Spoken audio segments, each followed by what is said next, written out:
Hello, hello! Je vous retrouve aujourd'hui pour avancer avec vous ce marque-page que j'avais débuté le 1er janvier dans mon vlog. Ça se compose en deux parties. Donc là, c'est moi qui ai fait le quadrillage et j'ai commencé donc avec vous le 1er janvier. Je vais poursuivre aujourd'hui. Pour rappel, j'avais acheté ce marque-page sur la boutique New Craft Day. Car j'avais un partenariat avec eux et j'avais repéré plusieurs marque-pages de cette collection qu'ils n'ont pas pu m'envoyer dans le partenariat. Donc pour le partenariat, j'ai reçu celui-ci de Luna. Vous aurez bien entendu le lien en barre d'informations pour celui-ci. Je vous mettrai également ceux-là s'ils sont toujours disponibles parce qu'ils me disaient qu'ils n'allaient plus être disponibles. Donc c'est pour ça qu'ils ne pouvaient pas me l'envoyer. Donc je verrai s'il leur en reste quelques-uns en stock, je vous les mettrai. Sinon celui-ci normalement devrait être toujours disponible, donc je vous le mettrai également. Et il me semble que j'ai un petit code promo avec eux, mais je ne suis plus sûre. Donc si c'est le cas, je vous l'indiquerai une fois encore. Donc voilà, j'ai craqué pour cette collection de petits marque-pages. Donc là, j'ai décidé de commencer par celui-ci qui est beaucoup plus simple. Puisque voilà, à broder, il y a juste ça. Et ça, c'est un petit peu de backstitch. Et ça n'a pas l'air d'être du backstitch point arrière, si vous préférez. Parce que je sens que je ne vais pas réussir à le lire aujourd'hui. Très très compliqué quand on regarde, donc je le ferai tout à la fin, mais bon voilà, celui-là me semblait assez simple, donc je vais le reprendre avec vous, avec mes petits fils qui sont là, tout en répondant à un tag qui est le tag de la vie quotidienne créé par les créas de Céliane. Et moi j'ai été taguée par Clara DP, donc ça fait un petit moment puisque Clara a sorti sa vidéo début novembre, donc c'est vrai que j'ai pris pas mal de retard sur les tags. En tout cas sur ces tags là, j'en ai fait d'autres qui étaient plus sur la saison de Noël. Je m'étais dit que celui-ci pourrait attendre cette saison pour que je le fasse, sauf que je n'avais pas vu que les deux dernières questions étaient vraiment en lien avec l'automne et Halloween. Après, ce n'est pas bien grave, ce n'est pas non plus voilà, c'est pas trop ça, enfin, ça va pas faire bizarre que j'y réponde début janvier. C'est des questions un peu générales, donc et puis je vais les détourner un petit peu comme on est début janvier. Je vais les détourner un petit peu pour mes réponses et puis voilà, tout simplement. Donc c'est un tag sur la vie quotidienne. Après, j'évite de faire des tags qui sont trop intrusifs par rapport à la vie privée. Mais là, ça va, ça reste quand même des choses assez générales, assez... Enfin, ça ne me dérange pas de partager ça, en tout cas. Alors, je vais commencer par passer mon fil avant de commencer à répondre aux questions, parce que sinon, je me connais. Je ne vais pas réussir à faire les deux en même temps. Voilà, mon fil est bien sous ma trame. Et je vais commencer à broder pour bien le fixer et ensuite je commence le tag. Donc c'est un petit tag qui a 12 questions. Donc voilà, c'est pas le tag interminable avec la vidéo qui va durer 1000 ans, surtout que les questions sont assez simples. Donc, et là, c'est pareil, le motif que je vais faire est assez simple. Normalement, je devrais réussir à faire les deux en même temps, même si c'est du point compté. Alors, la première question, aimes-tu ton cadre de vie? Alors, aimes-tu ton cadre de vie? Tout dépend de ce qu'on entend par cadre de vie. Si c'est l'endroit où on habite, la localisation, etc., je dirais que c'est une réponse plutôt mitigée. J'aime énormément mon appartement. Quand je l'ai visité, ça a été un véritable coup de cœur. J'ai vraiment eu un sentiment de bien-être quand je l'ai visité. Surtout qu'à cette époque-là, c'était une période assez difficile. J'avais plus de logement, puisque bon, j'avais plus de logement. Et il fallait que je trouve un logement de manière entre guillemets un peu urgente. Heureusement, j'avais quand même, enfin voilà, j'étais pas à la rue non plus. J'avais ma famille, j'avais mes amis qui étaient là pour moi, pour m'héberger le temps que je me retourne. Mais mon salaire ne me permettait pas de louer un logement que je considérais comme décent. C'est-à-dire que voilà, je venais perdre, entre guillemets, ma maison de 100 mètres carrés, je ne me voyais pas me retrouver dans un studio. Et ma maison n'était pas encore vendue, donc je ne pouvais pas, voilà, en location, je ne pouvais pas partir sur une location euh, qui, moi, me convenait avec mon salaire. Donc je me suis tournée vers l'achat pour racheter, mais ma maison n'étant pas encore vendue, c'était un petit peu compliqué. Et quand j'ai visité l'appartement que j'ai acheté au final, donc j'en avais déjà visité plusieurs, j'avais fait des propositions, on va dire, rationnelles. Il me fallait un logement, c'était des logements de qualité, plutôt bien situés, enfin plutôt bien situés sur mes critères de l'époque. Aujourd'hui, mes critères ont beaucoup évolué. Euh, C'était il y a 1 an et demi, et donc plutôt bien situé, enfin voilà. Donc j'avais fait des propositions sur des appartements, voilà. C'était pas des coups de cœur, mais c'était des achats raisonnables, on va dire. Et je continuais les visites quand même, et bah voilà, je suis tombée sur l'appartement dans lequel je suis, et quand je suis rentrée dans l'appartement, je m'y suis sentie mais bien, mais vraiment bien, alors que c'était une période très difficile, hein. J'étais vraiment mal à cette période-là. Et ouais, j'ai vraiment senti une chaleur, un bien-être, de la détente. Enfin, voilà, c'était lui. C'était lui et pas un autre. Donc, bah, j'ai fait une proposition qui a été acceptée. Donc ça a été vraiment le moment festif de la période. Et, euh, et voilà, donc j'ai emménagé. Donc, ce cadre de vie-là, si on prend vraiment mon logement, oui, je l'aime énormément. Si on part du cadre de vie, c'est-à-dire l'extérieur à mon logement, pas du tout. En fait, quand je l'ai acheté, j'ai pas regardé le cadre de vie. Pour moi, de toute façon, je ne pouvais pas me permettre, enfin, quel que soit le logement que j'aurais acheté, à ce moment-là, je n'aurais pas pu prétendre au cadre de vie qui me fait envie aujourd'hui. Clairement, à ce moment-là, je trouvais qu'il était bien placé parce qu'il était proche des transports en commun, proche des commodités, proche de tout ça, ça m'allait très bien.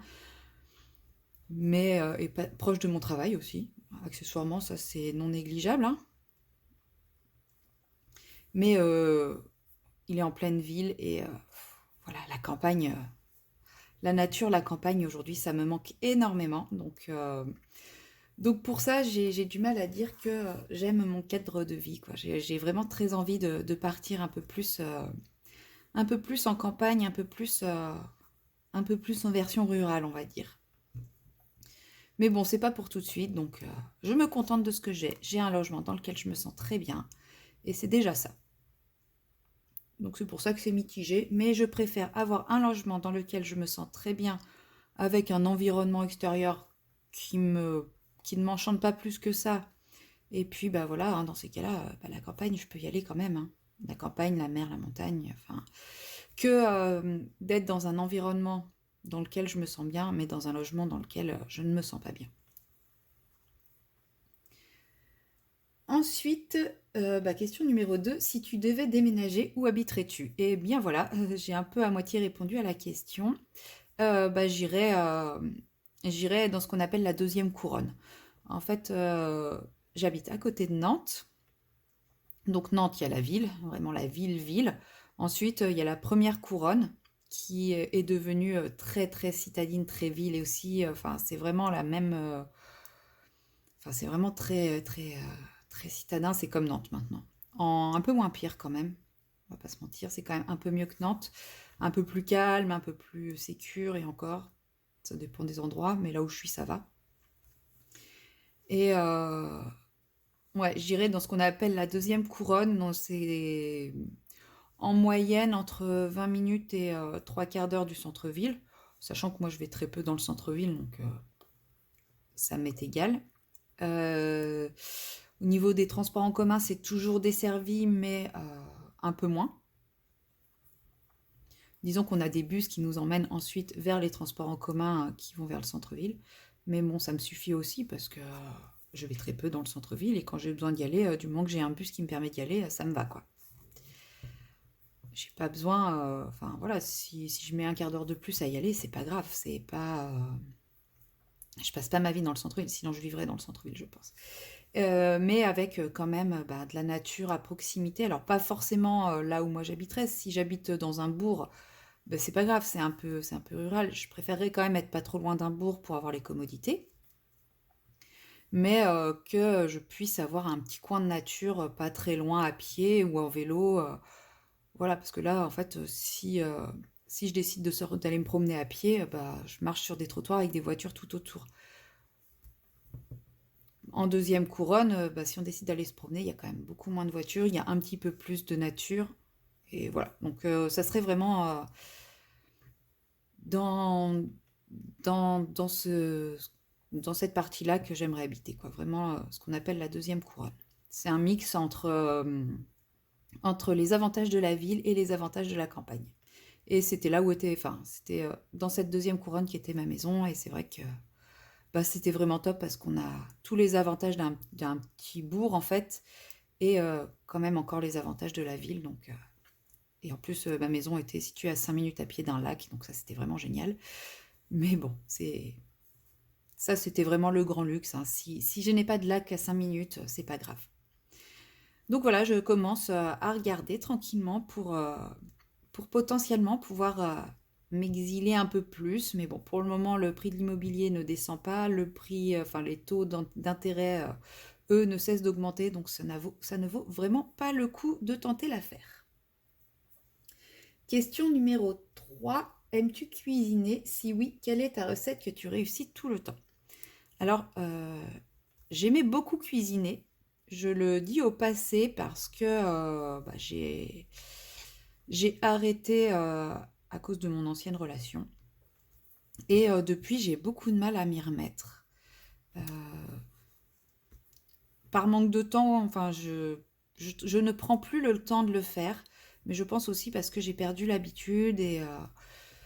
Mais de temps en temps, voilà, de temps en temps, j'ai envie de tester des choses. Et la recette que je ne rate jamais, je dirais que c'est les pâtes bolognaises. Voilà, j'adore faire les pâtes bolo.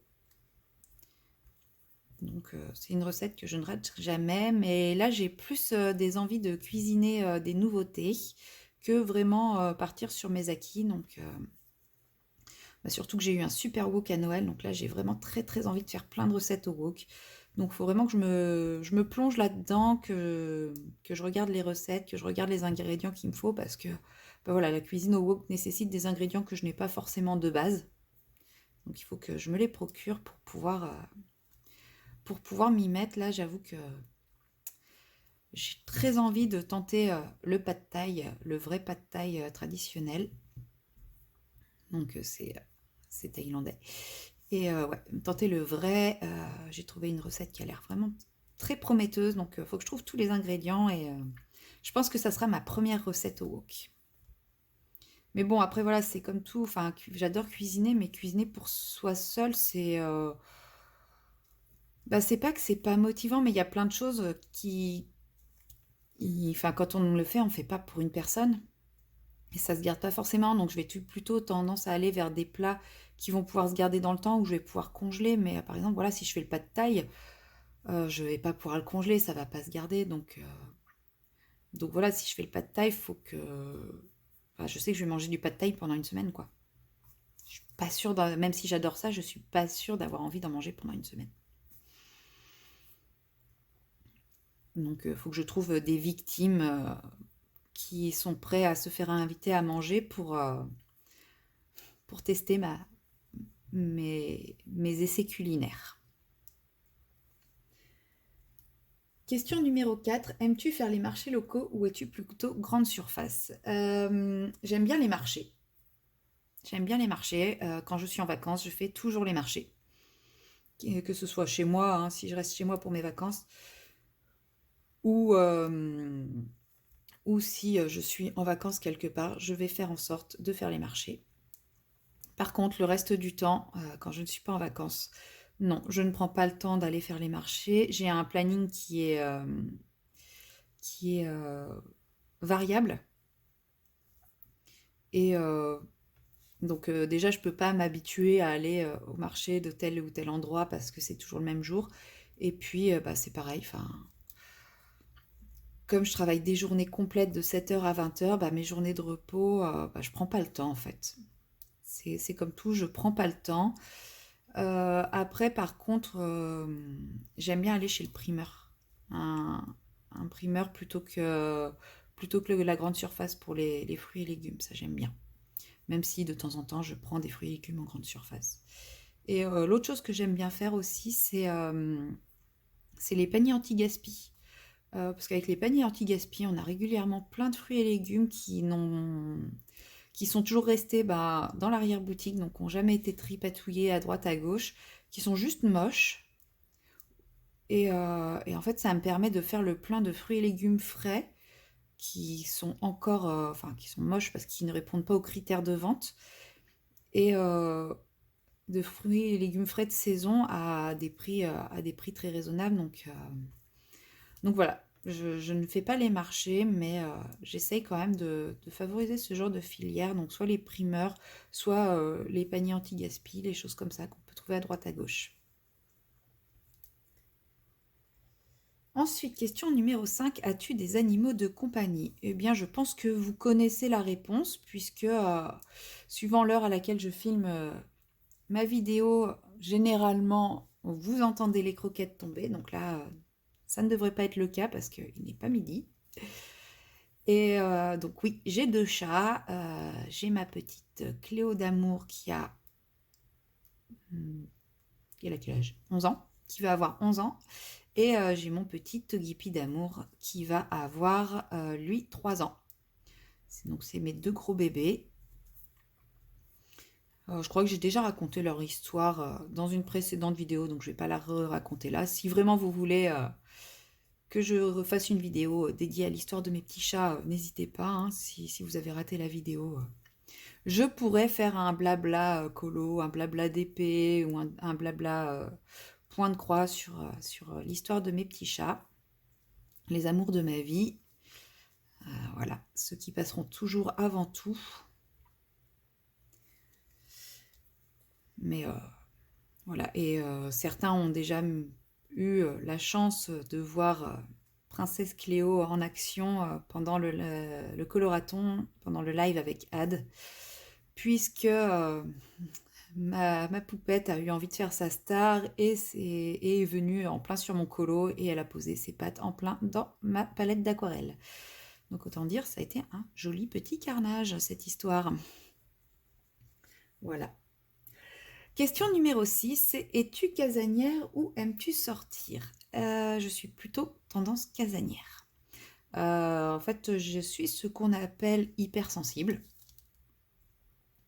Et donc forcément, je n'aime pas la foule, je n'aime pas les endroits bruyants, enfin je me sens pas bien, je me sens vite envahie, en fait, dès qu'il y a de la foule, de l'agitation, du bruit, etc. C'est pas pour autant que je n'aime jamais, mais c'est vrai que je vais vraiment hésiter avant d'aller dans ce genre d'endroit. En général, je suis quand même plutôt contente quand j'arrive à passer ce cap, mais il y a un temps d'adaptation qui est quand même pas simple. Donc de ce fait, je reste quand même assez casanière, même si voilà, j'adore voir mes amis, j'adore aller au cinéma, j'adore aller au resto, j'adore faire des trucs comme ça, mais je préfère les choses en petit comité. Voilà. Donc mon groupe d'amis, on n'est pas très nombreux quand on se retrouve, donc voilà, c'est toujours plus sympa. Enfin, moi, ça me convient très bien. Et ouais, c'est vrai que j'ai mis du temps à comprendre hein, pourquoi j'aimais pas plus que ça les fêtes où il y avait plein de monde, les choses comme ça, les foules, etc. Mais en fait, c'est parce que ça m'envahit beaucoup trop. Et ça m'épuise aussi énormément. Donc maintenant que je l'ai compris et accepté, eh bien, je le vis beaucoup mieux, puisque j'arrive à... Alors, forcer est un bien grand mot, hein. Forcer, c'est très fort comme terme, mais oui, au moment d'y aller, je me force vraiment, c'est vraiment le terme, hein, se forcer, puisque même si j'en ai envie, l'angoisse que ça me procure fait que je préfère tout annuler et rester chez moi dans un endroit qui me sécurise en fait. Donc sur le coup, je me force vraiment. Même si j'ai envie, je suis obligée de me forcer et c'est pour ça que je vais parfois annuler vraiment à la dernière minute. Par exemple, je fais partie d'un groupe où on se retrouve régulièrement le jeudi ou le mercredi soir pour faire des jeux de société dans un bar. Donc le groupe est de taille plus ou moins variable, hein. Des fois on est 6 et d'autres fois on est 12 ou 13. Et il y a des fois où au moment d'y aller, je bloque complètement. Et du coup je suis obligée de soit me forcer, soit j'annule, soit je leur dis que je peux pas venir parce que effectivement je ne le peux pas. J'ai beau essayer, c'est plus fort que moi, c'est un blocage. Donc c'est pas toujours facile à vivre, mais une fois qu'on a compris pourquoi on est comme ça, c'est quand même plus facile à accepter. Même si les gens de mon entourage ne comprennent pas forcément, hein. Clairement, il y en a beaucoup qui me disent ouais, que je fais pas d'efforts, etc. Mais non, c'est que c'est au-dessus de mes forces, tout simplement. Donc dans ces cas-là, je préfère annuler. Mais la plupart du temps, j'arrive quand même à me motiver, à me forcer et je passe un très bon moment. Donc, faut que j'arrive à prendre le dessus, mais ouais, c'est pas toujours facile. Ensuite, question numéro 7. Le soir, tu es plutôt télé ou loisir créatif? 100% loisir créatif.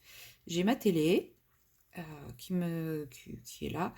euh, mais en fait, alors déjà, les chaînes de télé classiques, je les regarde absolument jamais. Mais vraiment jamais de chez jamais. Quand je me suis séparée,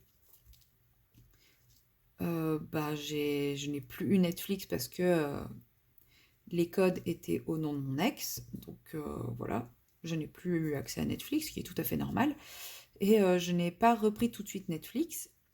Et aujourd'hui, j'ai envie de reprendre parce qu'il y a des séries que j'ai envie de voir, et d'un autre côté, je ne reprends pas parce que je sais que quand je vais rentrer, je vais pas forcément avoir envie de me mettre devant une série, par contre, je vais avoir envie de me mettre devant mon colo, devant ma broderie.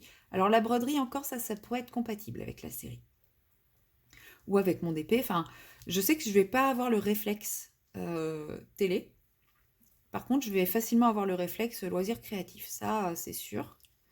Mais télé, pas du tout. Donc, euh, donc là, je suis en pleine réflexion de est-ce que je reprends Netflix ou non. Il y a des séries que j'ai envie de voir. Mais est-ce que je vais avoir le réflexe d'aller les regarder? Je ne sais pas. Question numéro 8. Que fais-tu le week-end? Vie de famille, jardinage, loisirs, etc. Eh bien, là, ça fait 2 mois que le week-end, je travaille. Je viens de me faire 2 week-ends d'affilée, là, avec le changement de planning. Donc, j'ai envie de dire, le week-end, je travaille. Mais non, plus sérieusement, le week-end, famille, amis, loisirs, repos. Voilà, tout simplement.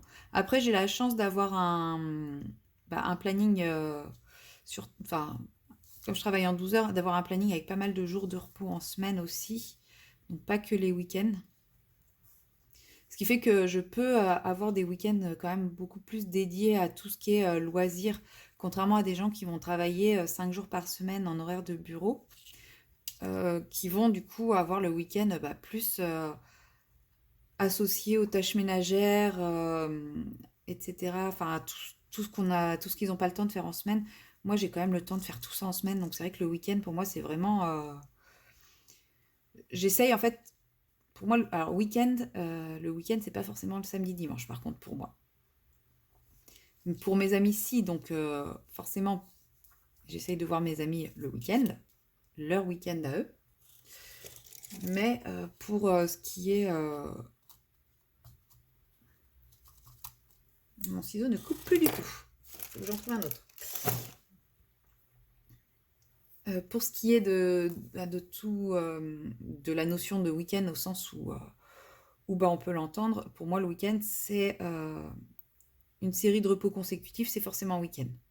Parce que des fois, par exemple quand je travaille le samedi dimanche, mon week-end c'est le lundi mardi. Et je vais sur mes 2 jours, je vais consacrer une journée pour gérer tout ce que j'ai à faire et une journée repos. Vraiment repos, repos, repos. Donc parfois je vais être motivée la première journée pour faire tout ce que j'ai à faire et ensuite la deuxième journée être en mode repos. Et parfois je fais l'inverse. C'est-à-dire que la première journée je suis vraiment en mode larve et la deuxième journée, comme je suis bien reposée, j'enchaîne et je cours partout.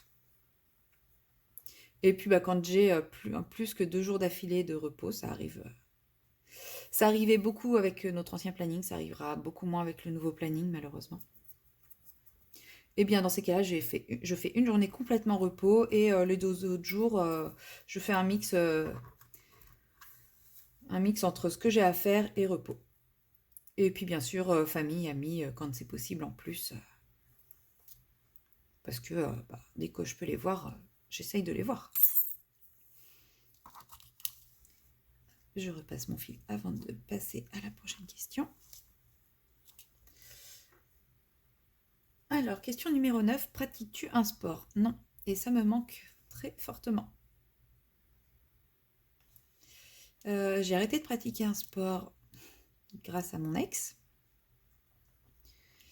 Et en fait, depuis, donc là, je suis séparée depuis 1 an et demi, je n'arrive pas à trouver de sport qui soit adapté à mon rythme de vie, en fait. Parce que je n'ai pas envie de faire de sport dans une salle de sport, j'ai envie de faire ça en association, en groupe, parce que moi, l'effet groupe me motive vachement et me booste. Alors que en salle de sport, je trouve qu'on est un peu solo, même s'il y a d'autres gens autour. Enfin, j'aime pas l'ambiance salle de sport, en fait. Donc, je chercherais vraiment quelque chose d'associatif et, si possible, sport collectif. Voilà, j'ai pas envie de faire de muscu. Moi, j'ai envie de me défouler, j'ai envie de faire quelque chose qui me fait du bien et qui me défoule, en fait. J'ai pas envie de faire du sport pour être musclé, pour m'exhiber à la plage ou autre. Moi, j'ai envie de faire du sport comme exutoire. Donc, je cherche quelque chose qui défoule, de collectif et qui soit compatible avec mes horaires de travail. Autant dire que je cherche la perle rare. Surtout qu'en plus, voilà, il y a encore pas si longtemps que ça, euh, l'année dernière, à la rentrée, j'étais pas encore dans mon appartement, donc c'est aussi difficile de s'inscrire à un sport quand on sait pas trop où on va habiter, etc. Là, je me dis, voilà, ça, je commence à être plus stable, donc je vais commencer à chercher un petit peu davantage. Donc voilà. L'année prochaine, à la rentrée prochaine, j'espère réussir à me trouver une activité. Alors, du sport, mais je me disais aussi peut-être, pourquoi pas, du théâtre ou de l'impro ou quelque chose, parce que ça aussi, ça peut être pas mal en mode exutoire, en mode... Enfin, tout sortir, tout lâcher, défouler, ça peut être aussi pas mal. Mais voilà, donc pas forcément sport, mais je vais essayer de me trouver une activité qui va me permettre de me défouler. Oula, j'ai encore fait des nœuds. Non, c'est bon. C'est bon. Qu'est-ce que j'ai fait?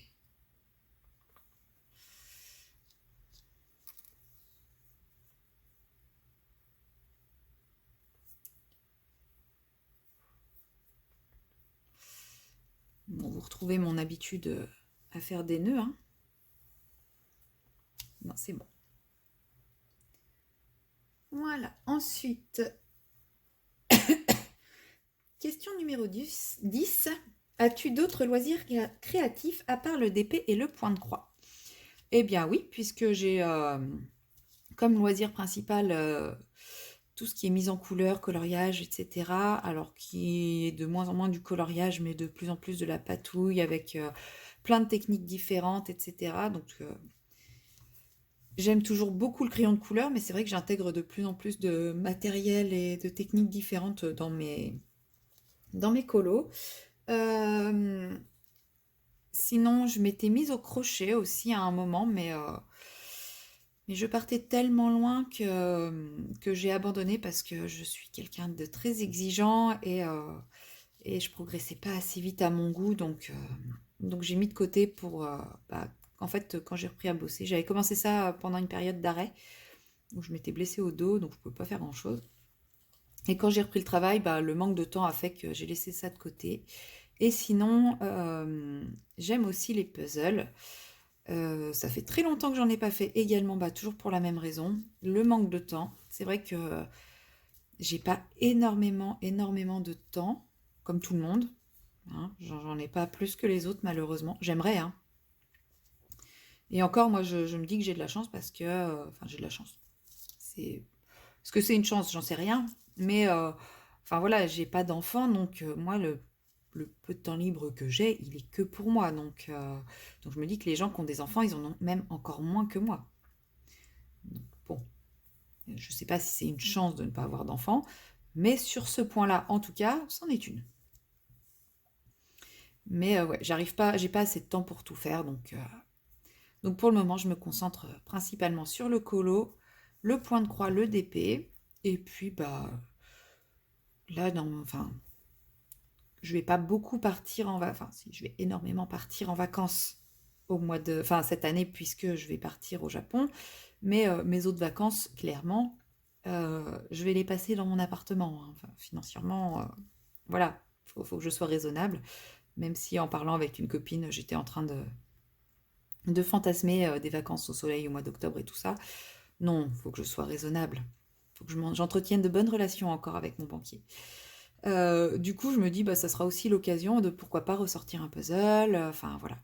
Il y a plein de petites choses à faire à ce moment-là. Donc voilà, prioriser mes trois loisirs principaux. Et puis, bah, sur les périodes un peu plus calmes de vacances, etc., bah, pourquoi pas ressortir les puzzles, ressortir tout ça. Et sinon, bah, j'ai un dernier loisir qui n'est pas du tout créatif, puisque c'est les jeux vidéo.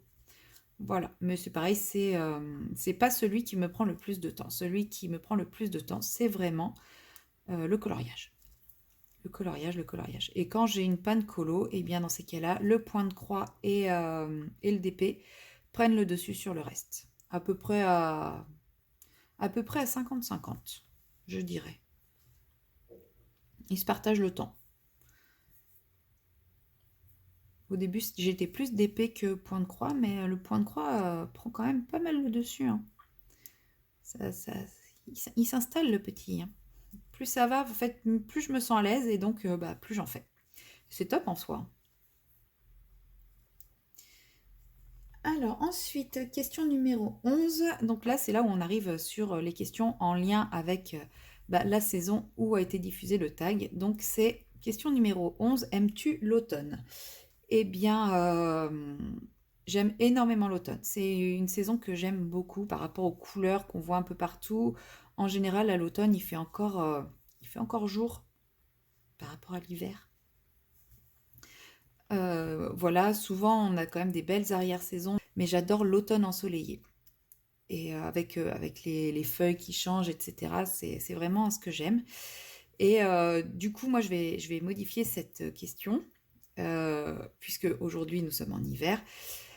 Avec aimes-tu l'hiver? Eh bien, l'hiver, c'est pareil, c'est une saison que j'aime bien, que j'aime beaucoup, mais je n'aime pas l'hiver jusque mi-janvier. L'hiver 21 décembre, mi-janvier, je n'aime pas, puisque les journées sont très courtes, il fait nuit, souvent en plus il fait pas beau, il fait pas froid, mais il fait pas beau. Donc là, c'est pas une période que j'aime énormément. Par contre, à partir de mi-janvier, là, on commence à ressentir le rallongement des journées. On commence à avoir des journées qui sont froides, mais très ensoleillées. Et ça, j'aime énormément ce genre de journée.